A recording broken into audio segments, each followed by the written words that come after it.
और खबर बता दें आपको कि दिल्ली में लगातार संक्रमण का दायरा बढ़ रहा है। मामला 1510 तक जा पहुंचा है। तेजी के साथ कोरोना संक्रमितों के जो मामले हैं वो सामने आ रहे हैं। अब जो संख्या है कोरोना संक्रमितों की वो बढ़कर 1510 हो गई है।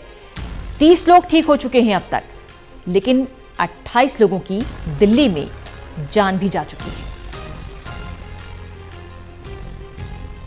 और आपको दिखाते हैं इस समय दिल्ली का हाल क्या है। ये देखिए, पॉजिटिव केस कल और आज 1154 कल थे, आज 1510 हो गए हैं। एक्टिव केसेस 1103 थे, जो आज 1452 हो गए हैं। वहीं कल 27 ठीक हो चुके थे जो पॉजिटिव केसेस थे, आज संख्या 30 तक जा पहुंची है। कल तक जो मौत का आंकड़ा था दिल्ली में वो 24 था, आज 28 हो चुका है। यानी 24 घंटे के भीतर ही 4 और लोगों की जान जा चुकी है। दिल्ली का मामला कोरोना अब तक दिखा रहे हैं कल और आज पॉजिटिव केसेस, एक्टिव केसेस, कितने ठीक हुए और मौत का आंकड़ा क्या है, यह तस्वीर आप तक।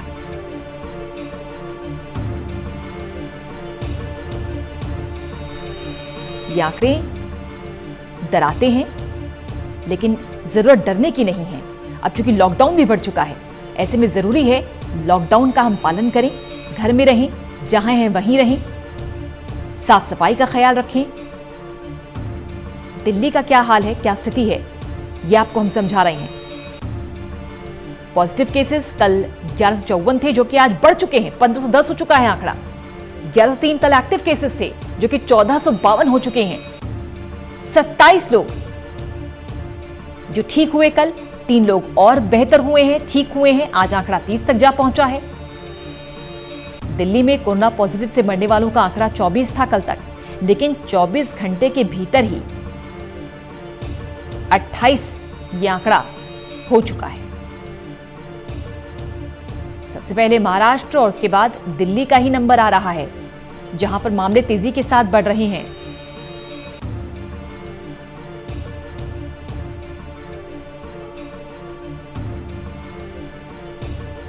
कल और आज में कितना अंतर आ गया और कितनी तेजी के साथ ये अंतर आ गया।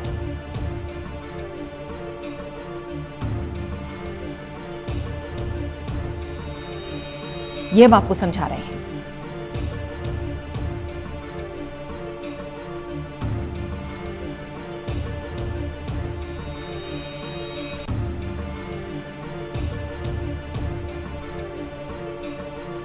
ये 13 अप्रैल शाम 5 बजे से 14 अप्रैल यानी आज सुबह 8 बजे तक के आंकड़े आपको आप दिखा रहे हैं कि कितने एक्टिव केसेस हैं, कितने पॉजिटिव केसेस में बदलाव हुआ है, कितने ठीक हुए हैं और मौत का आंकड़ा भी बढ़ चुका है।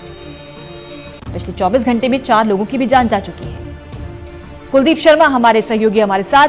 कुलदीप, दिल्ली की स्थिति हम दिखा रहे हैं और वास्तव में पिछले 24 घंटे में कितनी तेजी के साथ बदलाव हुआ है, चाहे वो पॉजिटिव केसेस हो, एक्टिव केसेस हो, जो ठीक हुए मरीज वो भी 3 बढ़ गए हैं, लेकिन जिनकी मौत हुई है पिछले 24 घंटे वो आंकड़ा भी बढ़ गया है। बिल्कुल आपने सही कहा पूजा।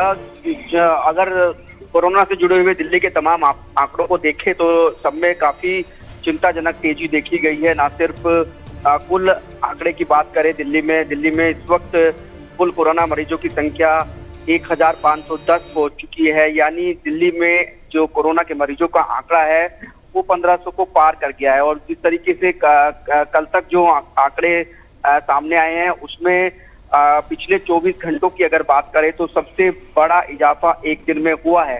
कल 300 प्लस मरीज जो थे वो नए मरीज जो है कोरोना के इस आंकड़े में जुड़ गए, जिसकी वजह से 1500 के पार दिल्ली में कोरोना के मरीजों का आंकड़ा चला गया। साथ में मरने वालों की संख्या में भी इजाफा हुआ है। और इसके अलावा जो हॉट स्पॉट है उसकी संख्या भी सरकार लगातार बढ़ा रही है। ये कल दिल्ली में 43 हॉट स्पॉट सरकार ने चिन्हित किए थे, लेकिन अब उनकी संख्या बढ़कर 43 हो चुकी है और सरकार ने इसमें 4 और नए इलाकों को हॉट स्पॉट के तौर पर चिन्हित किया है। तो यानी न सिर्फ दिल्ली में जो कोरोना के मरीज है पूजा उनकी संख्या बढ़ रही है, बल्कि कोरोना के जो संक्रमित इलाके हैं उनका दायरा भी और उनकी संख्या भी की तरफ में भी इजाफा हो रहा है। बिल्कुल, यही चिंता सरकार की भी है कि बेशक भारत की जो स्थिति है कुलदीप, वो अमेरिका, इटली, स्पेन जैसे देशों से बहुत बेहतर है, लेकिन फिर भी चिंता की बात यह है कि ग्रोथ रेट कम नहीं हो रहा, रुक नहीं पा रहा और हॉटस्पॉट्स भी लगातार सामने आ रहे हैं, बढ़ रहे हैं। ये मामले चिंताजनक हैं। बिल्कुल, देखिए, अगर विकसित देशों के मुकाबले में भारत की तुलना करें तो अभी भारत की स्थिति काफी संतोषजनक कही जा सकती है और काफी अच्छी स्थिति कही जा सकती है। प्रधानमंत्री नरेंद्र मोदी ने आज सुबह जो राष्ट्र के नाम संबोधन किया, उसमें भी उन्होंने इस बात का जिक्र किया कि सीमित संसाधन रहते हुए भारत ने काफी हद तक अपने नागरिकों के सहयोग की मदद से कोरोना को काफी हद तक अब तक काबू में रखा हुआ है। लेकिन अगर जरा सी भी सावधानी इसमें हटी तो एक बड़ी दुर्घटना हो सकती है, एक भयावह स्थिति जो है वो देश के सामने आ सकती है। इसलिए कि फिर लॉकडाउन का जो मियाद है उसको सरकार ने बढ़ाने का फैसला किया है और सरकार भी जानती है कि अभी जो स्थिति है वो बेशक संतोषजनक हो, लेकिन अभी भी हालात सेंसिटिव बने हुए हैं। अभी भी जरा सी चूक, जरा सी भी लापरवाही सारे किए किराए पर सरकार के पानी फेर सकती है। इसीलिए लोगों से भी यही उम्मीद की जा सकती है कि लोग इस बढ़े हुए लॉकडाउन की अवधि का पूरी जिम्मेदारी के साथ पालन करें। अभी तक जिस तरीके से लोगों ने 21 दिन तक लॉकडाउन का अच्छे से पालन किया, कुछ एक घटनाओं को अगर छोड़ दे तो ज्यादातर जगह पर हमने देखा है कि लोगों ने सोशल डिस्टेंसिंग का भी अच्छे से पालन किया, लॉकडाउन का भी उन्होंने ना के बराबर उल्लंघन किया। और अब उम्मीद भी यही की जा रही है कि अभी जो आने वाले 19 दिन है लॉकडाउन के, उनको भी लोग इसी तरीके से उसका पालन करेंगे ताकि जो कोरोना की स्थिति है वो कंट्रोल में रहे और उस पर काबू पाया जा सके। बिल्कुल, ये इस समय ये निर्णायक समय है कुलदीप, ये अग्नि परीक्षा पूरे देश के सामने, और प्रधानमंत्री भी यही अपील कर रहे हैं कि ये समय है संकल्प का, हर कदम पर संयम बरतने का। बिल्कुल, देखिए, प्रधानमंत्री ने जो लक्ष्मण रेखा लोगों के लिए खींची थी, उस लक्ष्मण रेखा को पालन आपको अगले 19 दिन तक हर हाल में करना होगा। यानी आपको अपने घर की जो दहलीज है उसको नहीं लांघना होगा, क्योंकि अगर आपने ये लक्ष्मण रेखा लांघी तो भारत एक बड़ी आपदा में फंस सकता है। इसका उदाहरण हमने दुनिया में देखा है। जिन भी देशों ने लॉकडाउन का अच्छे से पालन नहीं किया या जिन देशों ने लॉकडाउन जैसे कड़े नियम अपने यहाँ लागू करने में थोड़ी सी भी देर की, उसका बड़ा खामियाजा दुनिया के देशों को भुगतना पड़ा है। अमेरिका का उदाहरण सबसे बड़ा इस मामले में दिया जा सकता है कि वहाँ देखिए इस वक्त वो दुनिया का सबसे ज्यादा कोरोना से प्रभावित देश बन चुका है। न सिर्फ वहाँ पर कोरोना के मरीजों की जो संख्या है उसमें लगातार इजाफा हो रहा है, बल्कि 1,500 से 2,000 लोगों की रोज अमेरिका में मौत हो रही है। और उसकी वजह जो जानकार है वो यही मानते हैं कि अमेरिका अपने यहाँ जो सख्त फैसले हैं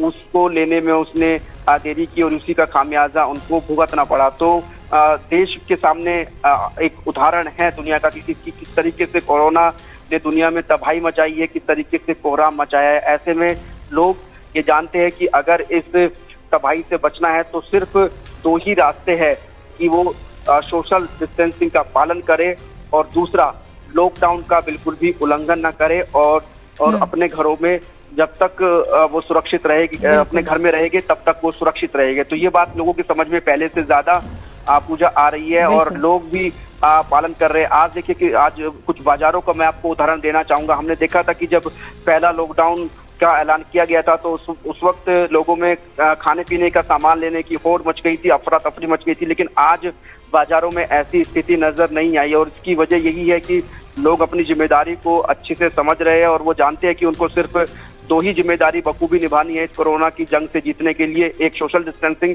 और दूसरा लॉकडाउन का पालन, और उसको लोग अब गंभीरता से लेते हुए नजर भी आ रहे हैं। लेकिन हम भी यही बार बार अपील करते हैं कि लोग अनुशासन का पालन करें। अगले 20 दिनों तक लोग जहां पर हैं वहां रहें, सुरक्षित रहें। शुक्रिया आपका कुलदीप शर्मा इस खबर पर जानकारी देने के लिए।